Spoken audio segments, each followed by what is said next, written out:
So, Jonty, welcome to our first episode, and thanks for participating in this audio experiment. Hopefully, the first of many. Cheers, Jeff. Good to be here. To get started, I wanted to ask you about some of your younger days. You went to university in Otago, in Dunedin. Are you from that area? And how do you go from Otago to founding a venture capital firm in New York City? Sure. I actually grew up farming in the King Country, originally from Hawke's Bay, but my sort of middle years, teenage years were in the King Country, Taumarunui. And I went to boarding school in Auckland and actually went to university here at Auckland University for my first year, studied law here. But the allure of Otago and all the fun that apparently was being had down there was too much to resist. And so I had 4 very fun years down there. I like to hear that, yeah. It was more about fun than study, I've got to admit. But yeah, I ended up with a finance degree and a marketing degree, double major commerce, and then a Bachelor of Arts in philosophy. And, come 1994, I realized I needed to start figuring out what I was going to do with my life. And so I opened a computer for the first time in the computer labs at Otago University and started to create a CV, which took a long time and was very confusing, but ended up working in banking starting 1995 for Macquarie Bank. They were just setting up over here, Australian Investment Bank. I went into banking for no other reason than I didn't really know what to do, and it seemed like a place to learn some professional skills and so on. Yeah, working in Auckland for Macquarie Investment Management, working with Jim McClay, who was the ex-Deputy Prime Minister, who was Chairman of Macquarie New Zealand, setting things up and basically making the coffee and doing all the things a graduate should be doing, but learning along the way. And during that time, the internet was sort of starting to take off, and I went on the web, I think the first time in 1996, and just started to read about it. And having always been quite entrepreneurial, I was very attracted to the potential of the internet, to the technology industry writ large, but in particular the internet. So yeah, long story short, I ended up living in London early 99 and starting a technology company in what was then the dot-com boom, co-founded with a friend of mine who was in the digital advertising space, not knowing much about technology or building a company, but jumping feet first into the fire and figuring it out as we went, and ended up working at Google by way of acquisition of one of the companies I was involved with, and then worked as an executive at a company called Palantir Technologies, which is a big data company out of Silicon Valley founded by Peter Thiel. And then about 5 years ago, went full-time investing with Fantail Ventures. Yeah, you made quite a few stops. So you didn't start using a computer until your time at university. Yeah, I'm a non-technical founder. Okay. But hiring technical people, building technology companies, I mean, ultimately it's about partnering with and hiring the leaders of your technology group and holding them accountable and trusting them to build teams and good technology. So that that comes from I guess instinct and pattern recognition, but ultimately it's partnering with actual technologists. Right. But yeah, I've worked in the technology industry now. I guess it's for about 24, 25 years, and I didn't do a computer science degree. Right on. That's great. And what a success story for you and for others that maybe think that in order to come through and be involved in the tech industry, you have to be that nerdy kid in the basement who's been programming since they were 9. You hear a lot of stories like that. Well, I think I would point out, though, that, someone with technical skills and some human and business and communication skills is the ultimate package. You look at someone like Elon Musk, who actually has a computer science background, but also has figured out the business side and, depending on the day, is quite good at communicating with humans. Right. That's ultimate. And really that is kind of table stakes these days. I mean, not many people of my era were even given the opportunity to learn technology in a sort of university setting. It just wasn't the norm. These days, it's very much the norm. It's kind of obvious if you're a young person. There's this huge industry which is moving the world forward. And if you want to participate in it, there's 100 ways to get involved from a technology perspective, educationally, outside of university. And so I think that's, my journey is probably less common these days. Less common these days. Yeah, I think nowadays it's absolutely essential. There's definitely a big push. As someone who works in education, there's a massive push to onboard people early and often. There's a ton of technology funding and research available. As to whether it is helping or whether it hits home, I think we're still a bit maybe too early in the curve in terms of education, but definitely we should be immersing everyone, I think. But another point on that, hard technical skills are obviously very important, but without the ability to communicate, motivate, manage people, the hard technical skills go nowhere. So there is always this combination of mindsets and experiences that are going to create value in the world and actually make projects see the light of day and potentially even scale to be something impactful on the world. And also there's a friction between the traditional sort of 4 or 5 year university degree, which one could say is a bit of a luxury item these days, and some just hard vocational training around topics like product management or UX or design or software building, which can be used much more quickly, and take a lot less time and investment, opportunity cost of your young and productive years, so there's a real conversation around that. Peter Thiel, as you may have heard, actually has a scholarship that pays people to leave university and start a company. Okay, I hadn't heard that specific detail, but I do know that a lot of the major tech companies have dropped having a degree as their requirement, in terms of hiring newcomers. And that really speaks to the trend. Like computer science itself, I find to be really interesting. Maybe computer science and cooking, I think, kind of go hand in hand. Computer science, you can iterate so quickly in what you're doing with a computer in any form that you get immediate feedback and you can improve upon it. And in terms of the learning path, that really helps you strive for more. So it's almost like you've got gamification going the whole way. And I think cooking is similar because every day you can cook a new meal and you can learn if it was good and you can maybe try to make it better, and you can learn if it was bad and try to think about what happened. And then tomorrow you get to start again.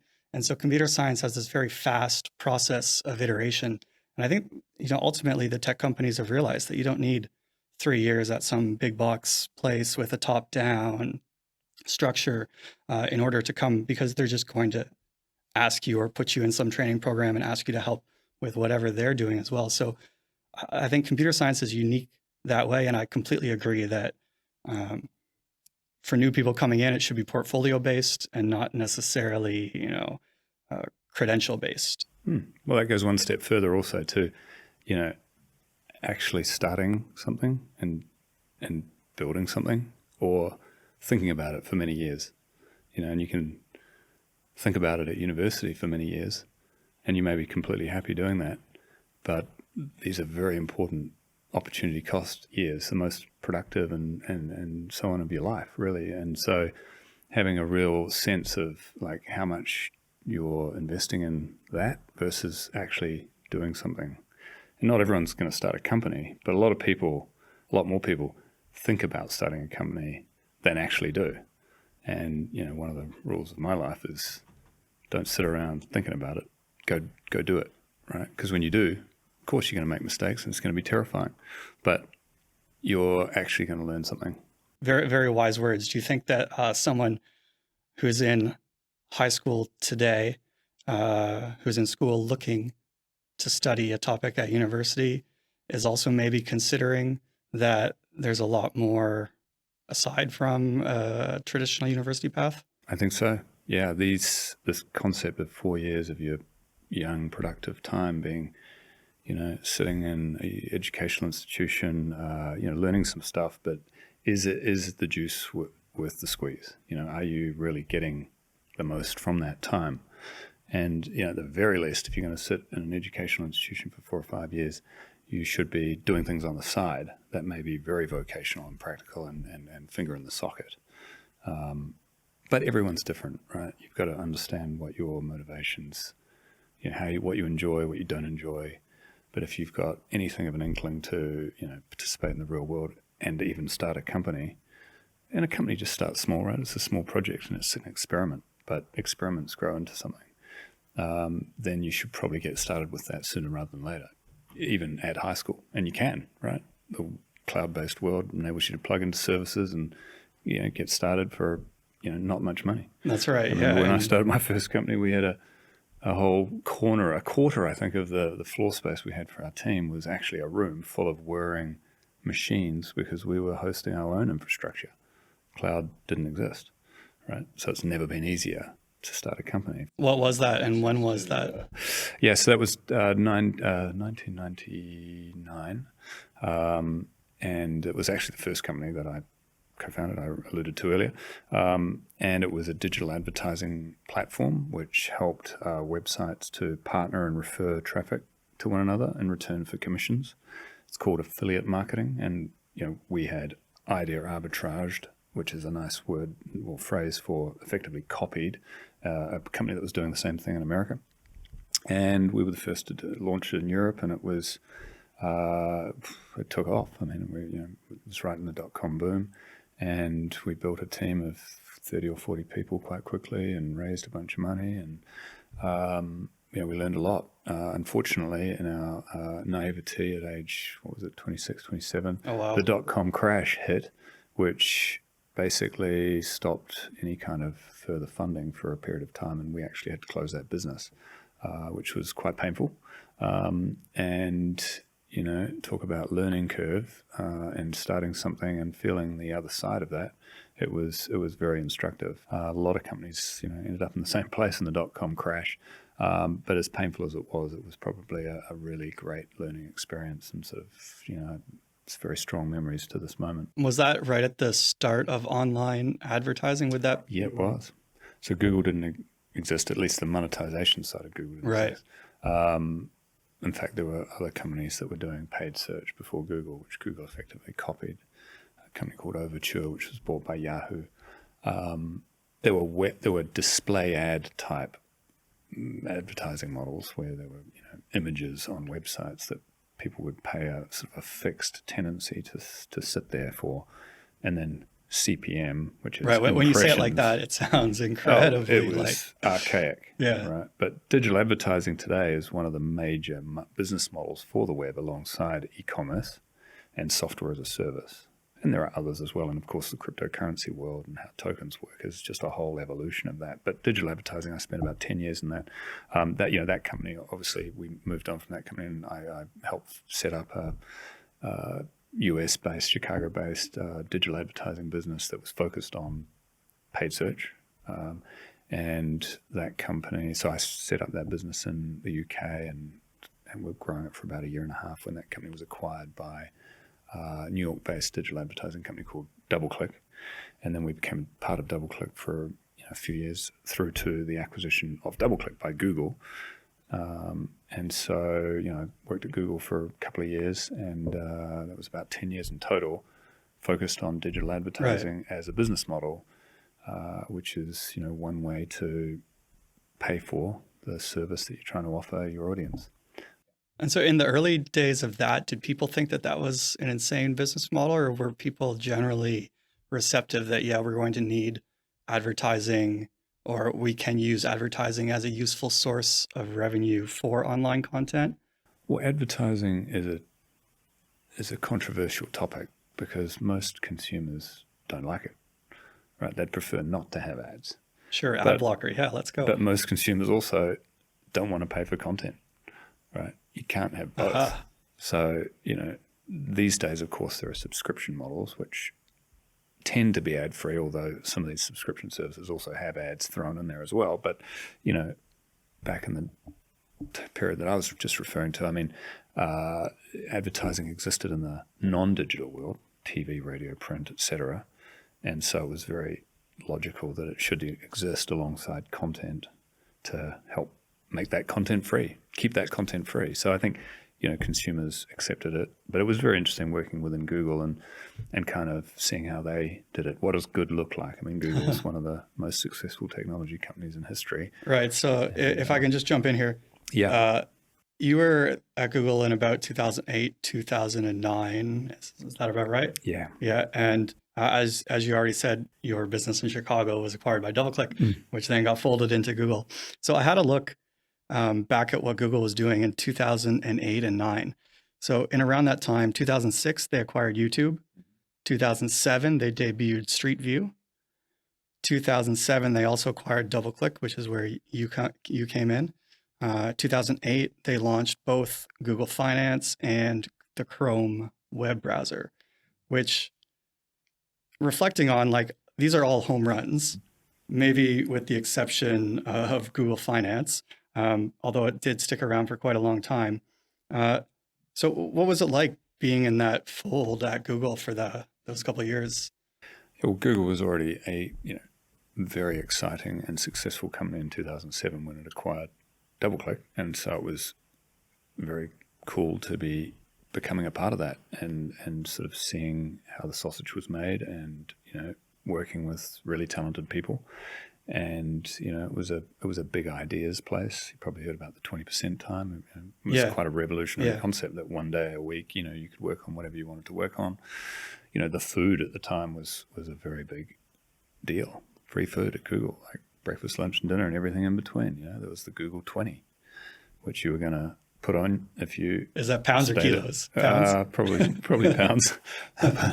Google. Anyway, it was a very interesting and sort of stimulating place to work. But the main event of Google was paid search, and they'd cracked the code on that, and actually weren't as dominant, nowhere near as dominant as they are today in paid search. I mean, back in the sort of the 2000s, Google was 50%, Yahoo was 30%, Excite, eSpotting, other Ask Jeeves, random search engines that also were actually competing quite well for paid search, but Google just iterated and built a better service for consumers, and consumers just trusted Google more, and so that and that was powering Google's cash flows, right?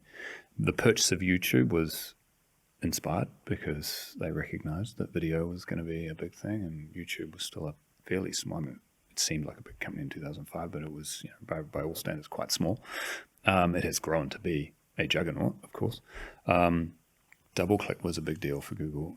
And by the way, Google's acquired hundreds of companies, and by then it had acquired, 100 or so, Right. And some of these are small tuck-in, acqui-hire type acquisitions. Others are larger, and most of them didn't work. YouTube worked, Android worked, DoubleClick worked. I mean, there have been others. We're talking about that particular era. But DoubleClick was interesting for Google because Google owned paid search, or was on the way to owning paid search, but they didn't have display, which included video to monetize YouTube, display, and rich media, which was an ad format back in those days. And to have both of those to be able to complete the sort of ad spend mandate for advertisers and track what was working, what wasn't, that was kind of a big deal for Google. So yeah, it was an interesting place to work, and ultimately it's about people. My whole career is, it's partly about technology and non-human things, but really, I mean, ultimately none of this happens without humans and people and the relationships you build. And some of my colleagues from DoubleClick that were acquired in that transaction still work at Google and VP, senior vice president roles, and they're happily going about their business, and others stuck around for a short period of time and started other companies and went on to build venture capital businesses and all kinds of things. I mean, the Google mafia, just like the PayPal mafia, Right. There's mafias coming out of any successful company, right? In New Zealand here, Xero is a successful technology company. If you looked around at where some of the early Xero founders, executives, et cetera, and where they've ended up, it's very helpful for an ecosystem. In fact, it's probably the most important thing for a burgeoning and growing technology ecosystem. And you need success to, teach others how to do it and to grow with that. And so Google was one version of that. Have you seen that with Xero here in New Zealand? Yeah, I mean, I haven't done some sort of, a mapping of where all the Xero people is, but I just instinctively know for a fact that, you know, Xero was the first major success technology exit in New Zealand. I mean, maybe there were others before it, but it certainly was a modern and impactful technology success story, which early investors did very well from, founders and employees did well from.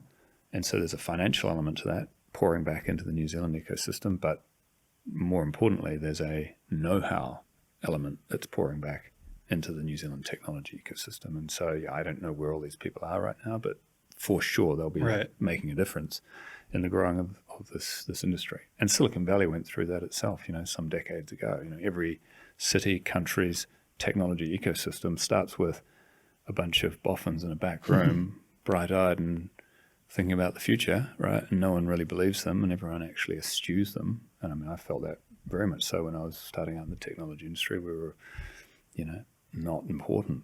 But very quickly, with success, there's like a positive flywheel.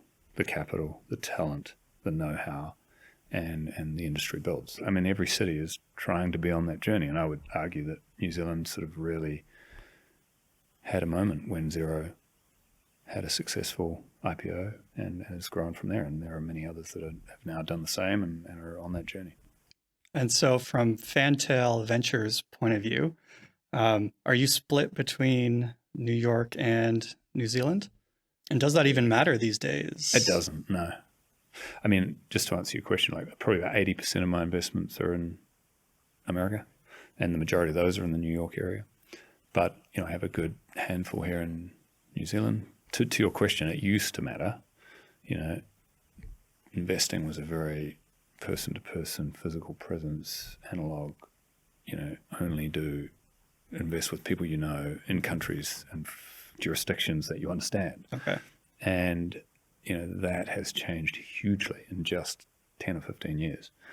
You know, this US venture capital firms in even like 2008, 9, 10, you know, they were really not comfortable investing in non-American companies, and preferably in founders that had worked within American technology companies. And that's not too long ago.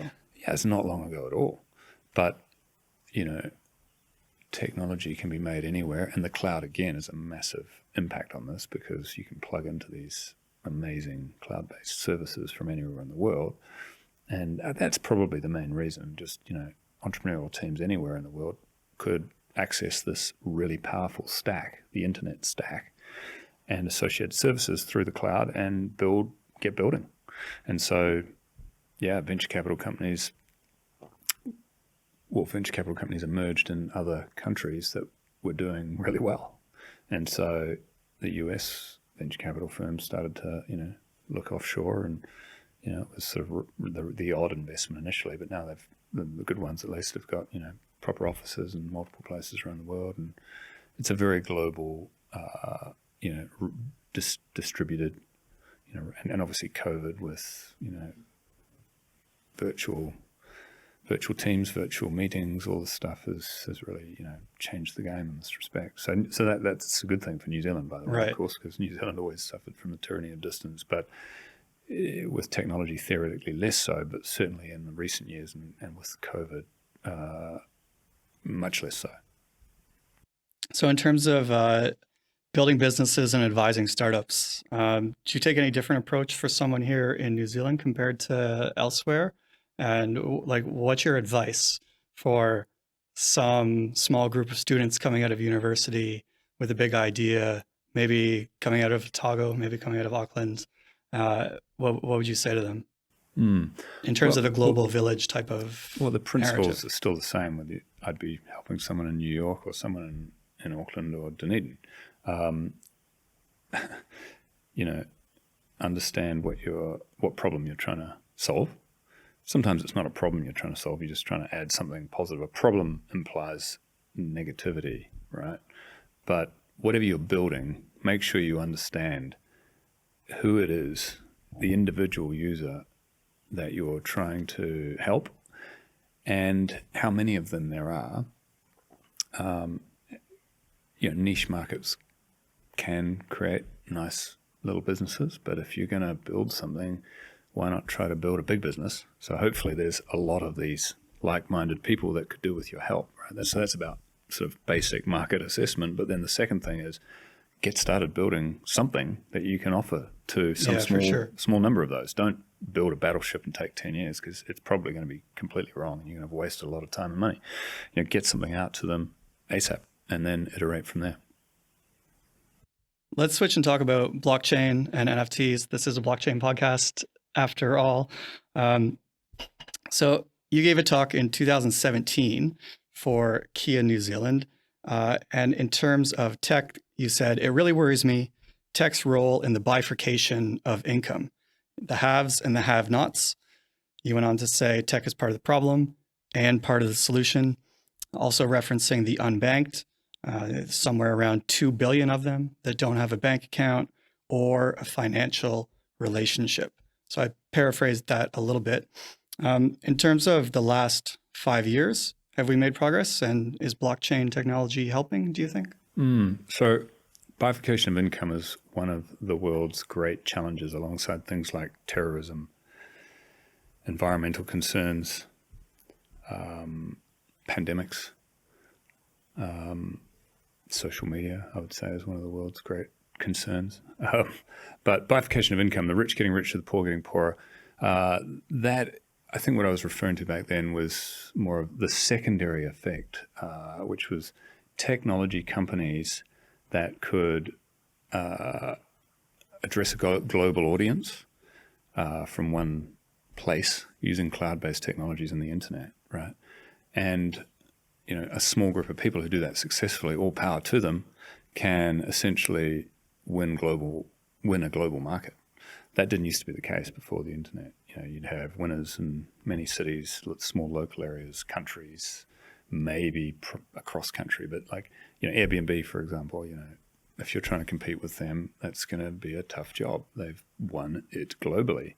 And so a very small group of people have reaped the rewards of that. So you could argue that is adding to the rich getting richer and the poor getting poorer. But I think the primary reason for the rich getting richer, poor getting poorer, which actually relates back to Bitcoin and blockchain, is central bank policy.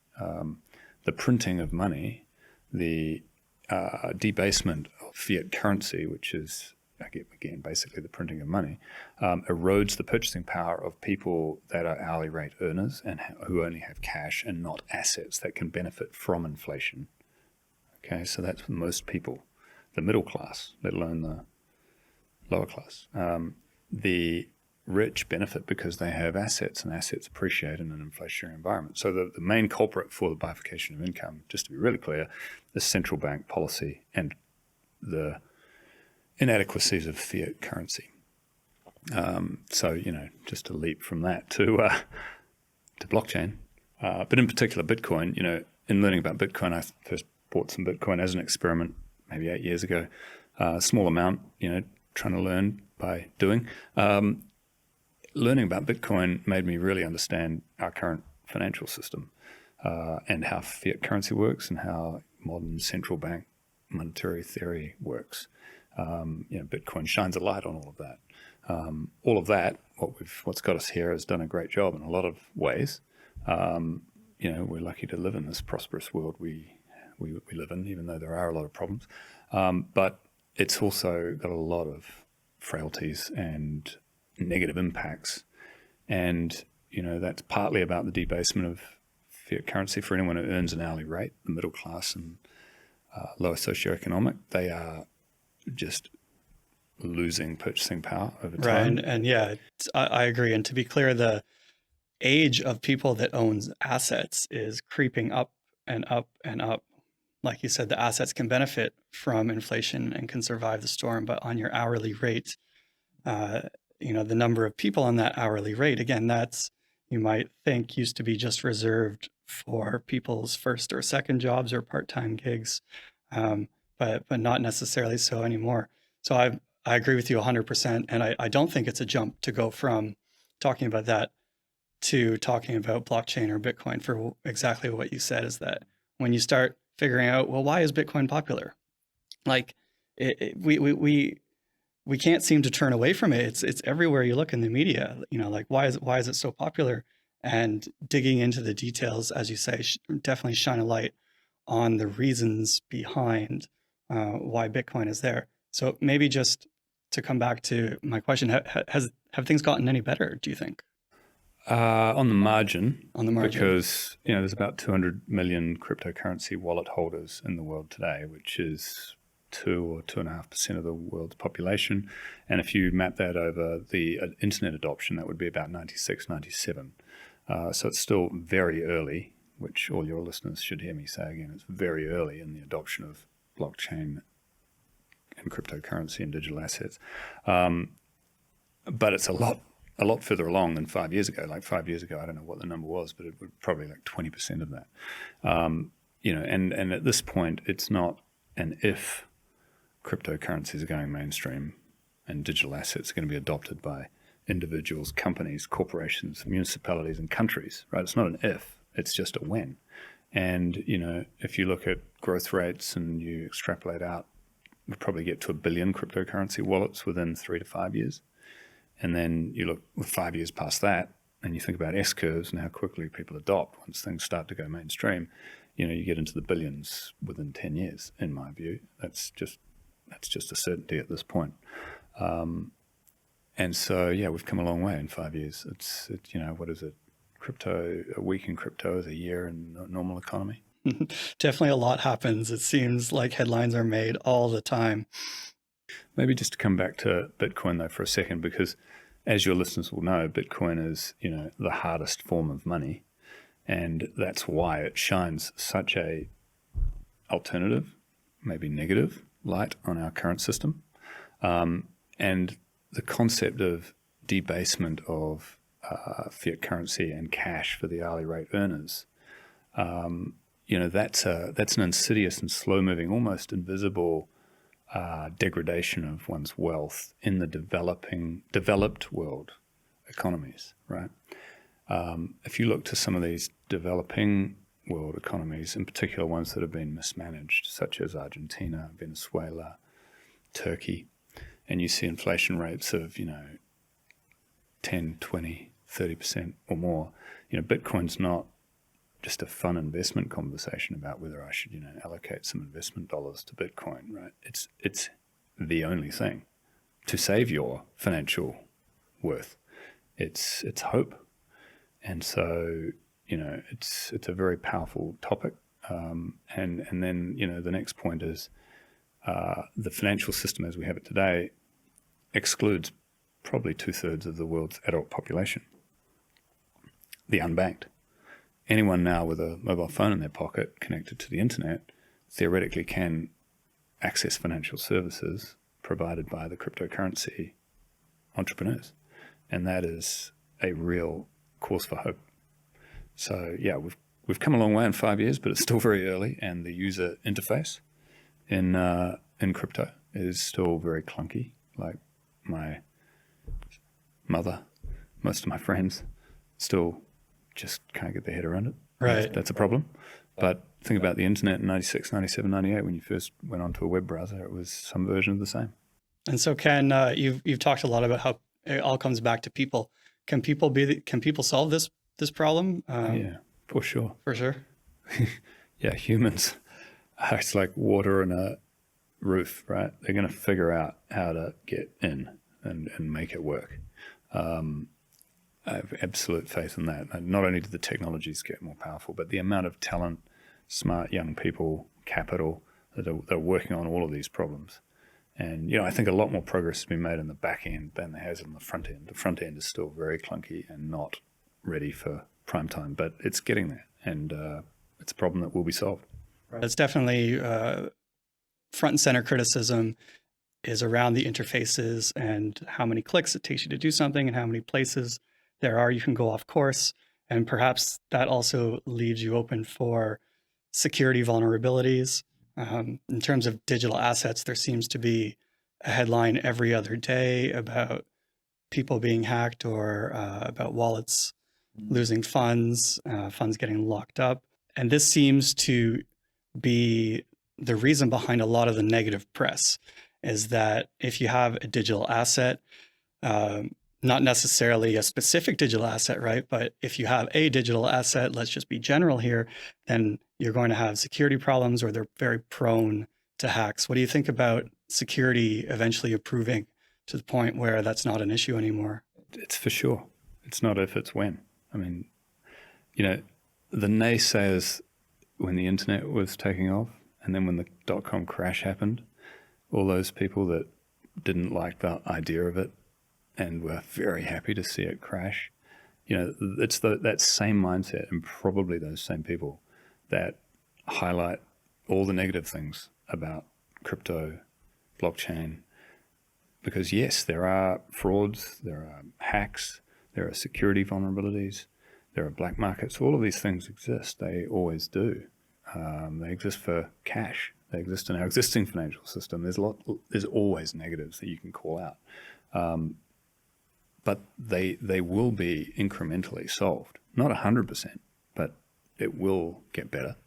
I mean, I was looking at an article the other day about how it was a takedown of the internet because every web page that loaded used too much electricity. That's too much energy. Too much energy. Sounds familiar, right? Sounds very familiar. What a great knock against the new technology. It uses too much energy. Let's forget about all the good that it brings, or the potential that energy utilization may improve over time. Let's just ignore all of that. Yeah, so I think the media generally does a terrible job of explaining to the population what this is, where it's going, why it's good, as well as the negatives. And shame on them, because they're not doing a service to their readers. This is a very real mega trend, and people should be given the whole story, not the negative story. In terms of the business conversations that you're having, perhaps you're looking for new investments, or perhaps you're making partnerships and what have you on the energy issue. Are you finding that you have to explain what's happening? Where do you see people sitting with this? There's a lot of energy talk about something like an NFT not being environmentally friendly. Like, does this even make sense?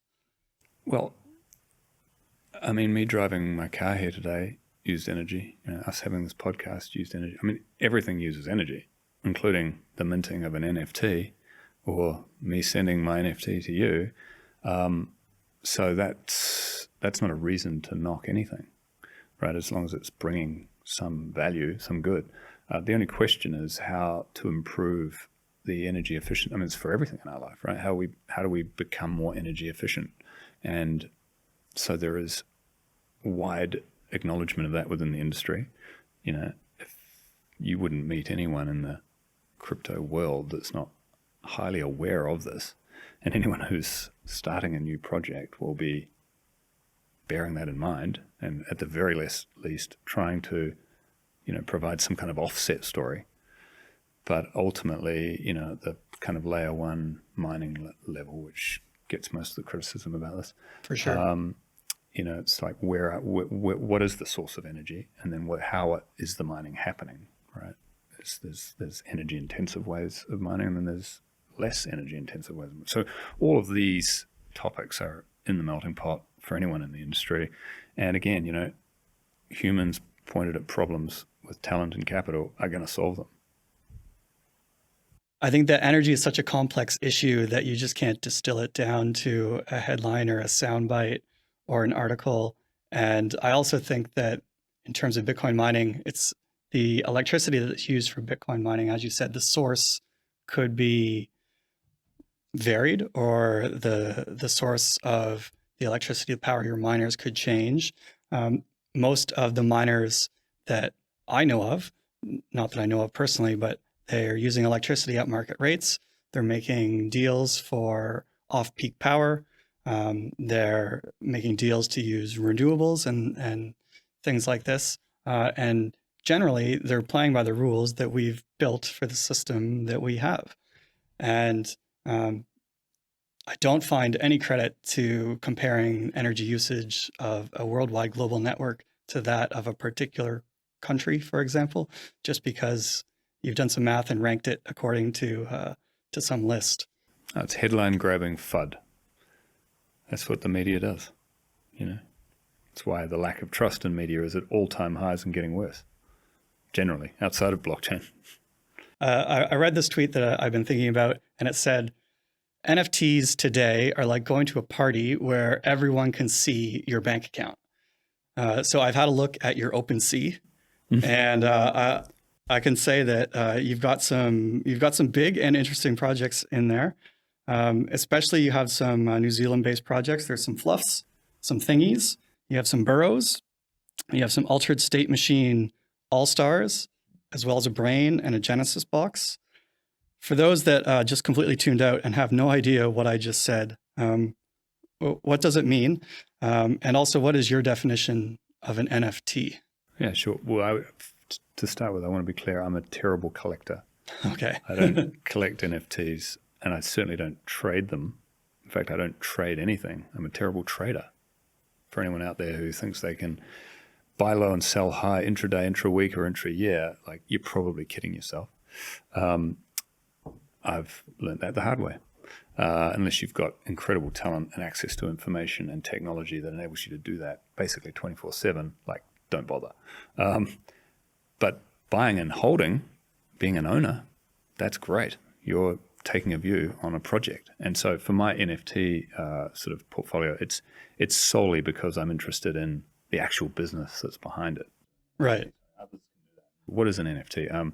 Basically, an NFT is a code that proves provenance of the only and original digital item, which could be an image, a sound, a movie. I mean, a ticket. What it could be is obviously endless. But the point is, the immutable record of that on a blockchain proves its provenance and that it is the one and only. And I also then have the right to not only own that, but trade it and transfer it to someone else.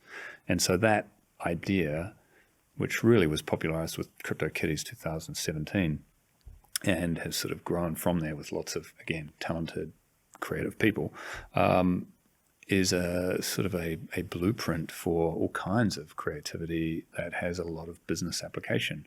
It's also attracted a whole universe of people that actually could care less about cryptocurrencies or Bitcoin, but really love art.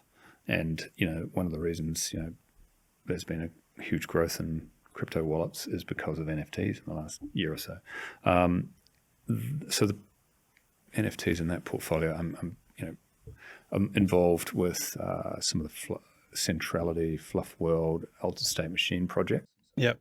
Which is a great New Zealand blockchain-based company which doing good things on a global stage. Then another one which you didn't mention, but because it's not actually available in OpenSea, is called Vivi, V-E-V-E, which is a digital collectibles marketplace that has basically the rights for known and beloved characters and collectibles with the likes of Disney, Marvel, Back to the Future, and many, famous multi-decade-old brands and collectibles. And so they are right, and exclusively producing, like you said, these NFTs.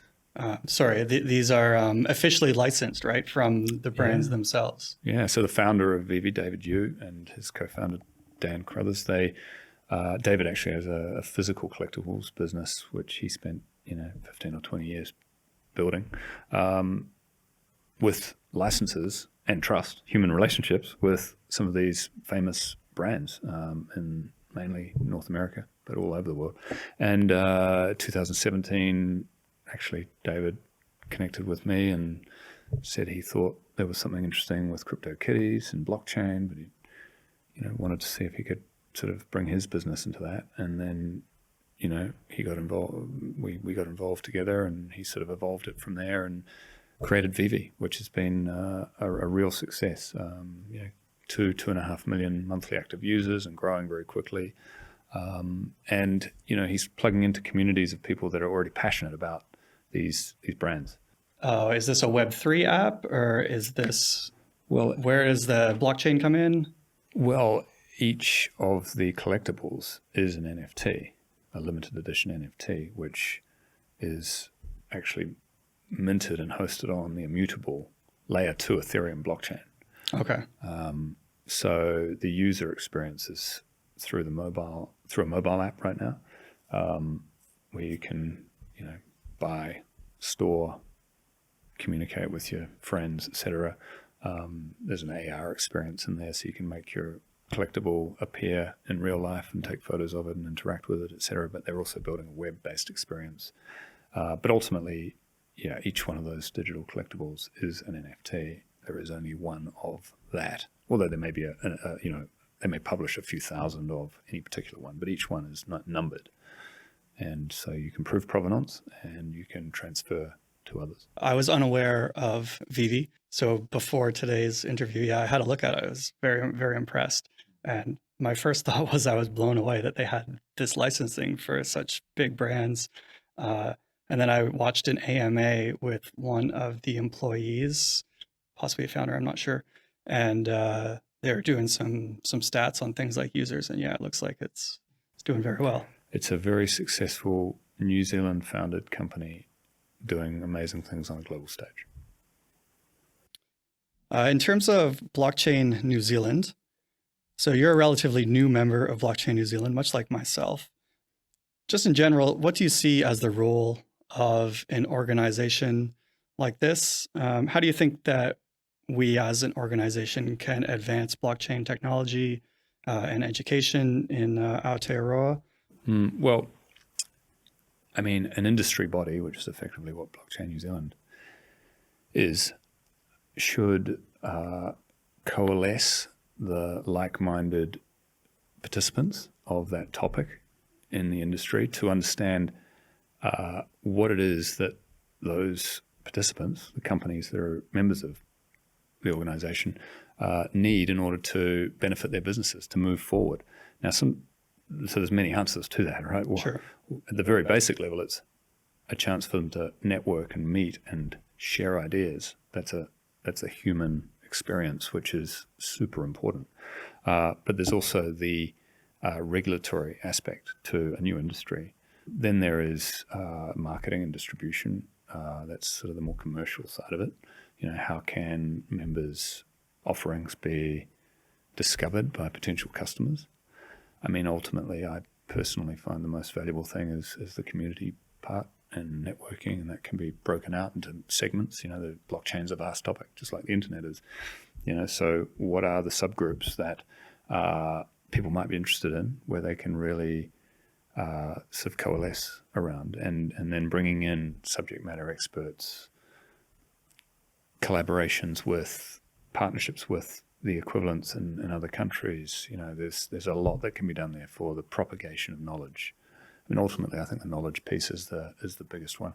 Regulatory aspect just moves so slowly, and at the second best thing that New Zealand government can do as relates blockchain is do nothing. The worst thing they can do is regulate against it in some way, because for some reason they think it's a threat to society. But the best thing they can do is, and this is really where I'm most excited, is to actually make New Zealand a blockchain-friendly environment for companies to start and grow. And that is probably one of New Zealand's greatest opportunities right now. I mean, I would say the same thing about technology industry generally. As your listeners will be aware, the world is short of technology talent. And actually, if you really want to simplify, the winners in the technology industry are the ones that can attract and retain the best talent. And so that is our limiting factor. And so how do we solve for that? Well, New Zealand has a really amazing opportunity, because a lot of technology workers globally are well aware that New Zealand is an awesome place to live and would love to come and work and live there. It's a very good brand, right? It's an amazing brand. I'm not saying everyone would want to, but there are a large number of technology. I mean, we've been working with technology workers all over the world for 20 years. It's a hugely famous place, New Zealand. And if the government could wave their magic wand and provide, sort of, let's say, thousands of highly skilled software engineers, data scientists, UX and designers to come to New Zealand and work for 3 to 5 years, but only if they're working for New Zealand-based technology companies. Right. We would solve our technology talent problem here in a heartbeat, and at the same time attract amazing technology companies and investment, which could be an incredible sort of engine for growth for this country. And of course, blockchain fits in that overall umbrella of technology industry. So that's what I'd like to see. If anyone's listening, I'd love to help you make that happen. Sounds like you could have some policy advice. Almost out of time. Are you up for some rapid fire? Okay. All right. Fluffs or apes? Fluffs. Snowboarding or kite surfing? That's a hard one. Probably snowboarding. I might have had a feeling you were into both. I also would choose snowboarding. That's because I haven't done any kite surfing. Mm-hmm. What's your favorite place in New Zealand? Mangawhai. Will Ethereum ever merge and switch to proof of stake? Yes. And the very last one, who is Satoshi? A very generous open source individual who's given the world a gift. Jonty Kelt, thank you very much for joining us today. Thanks, Jeff.